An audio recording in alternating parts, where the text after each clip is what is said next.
వైఎస్ఆర్సీపీ మరింత బలపడుతోంది.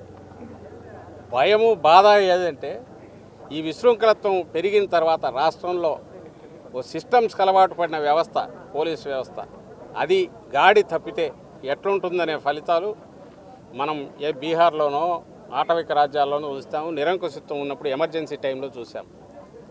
ఇప్పుడు మళ్ళీ అది రుచి చూపిస్తున్నారు. మళ్ళీ వెనక్కు తెచ్చుకోవడం కష్టం. చంద్రబాబు నాయుడు గారికి అది తెలిసినట్లేదు.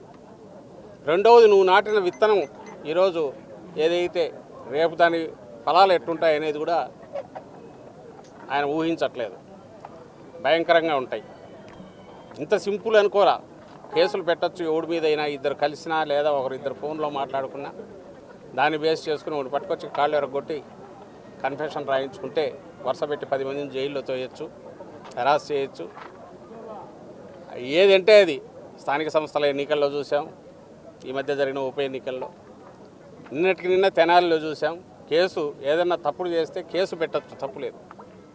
రోడ్డు మీద కూర్చోబెట్టి సినిమాల్లో కదా మనం చూసి భయం వేస్తుంటుంది, ఒళ్ళు గగురు వస్తుంది.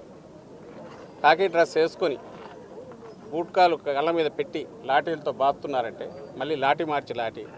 అసలు ఎక్కడున్నాం మనం? ఇదంతా దేని ఫలితం అంటే ఏడాది క్రితం వచ్చిన వీళ్ళ రెడ్ బుక్ పాలన ఫలితం. నిన్న చూశాను, అసలు ఎక్కడున్నామో కూడా అర్థం కాలే. ఈ జిల్లాలో కావలిలో ఎక్కడో ఏదో స్టేజ్ మీద మొత్తం బట్టలు లేకుండా డ్యాన్స్ చేస్తున్నారు. అసలు దానికి ఎక్కడ ఇంతవరకు ఎప్పుడు ఇట్లా జరగల. ఎక్కడన్నా కొండల్లోనో ప్రైవేట్ గెస్ట్ హౌస్లోనో ఎక్కడైనా జరిగితే ఏమని అనుకోవచ్చు. ఎవరు పట్టించుకునేవాడు. మన సొసైటీలో సభ్య సమాజంలో ఓపెన్గా జరుగుతున్నాయి ఇవన్నీ. ఎందువల్ల ఇది సిస్టమ్ ఫెయిల్ అయిపోయింది. వాళ్ళకు తాబేదారులుగా ఉండే అధికారులను ముందు పెట్టి నడిపిస్తున్నారు. డ్రెస్సులో, కాకి డ్రెస్సులో గూండాయిజం అనేది ఒకప్పుడు అనుకునేవాళ్ళం, అది కళ్ళ ముందు ఇప్పుడు కనపడుతుంది. వాళ్ళు ఒకసారి అదుపు తప్పినాక వాళ్ళకు వాళ్ళే రాజులు అవుతారు. అప్పుడు ఏ వ్యవస్థ పనిచేయదు. చంద్రబాబు నాయుడు గారికి అది ఎక్కినట్లేదు. ఆయనకు కానీ, ఆయన కొడుకు కానీ, ఈ ప్రభుత్వానికి కానీ ఏం పర్వాలేదు. వైఎస్ఆర్సీపీ బలమైన పార్టీ మరింత బలపడుతోంది.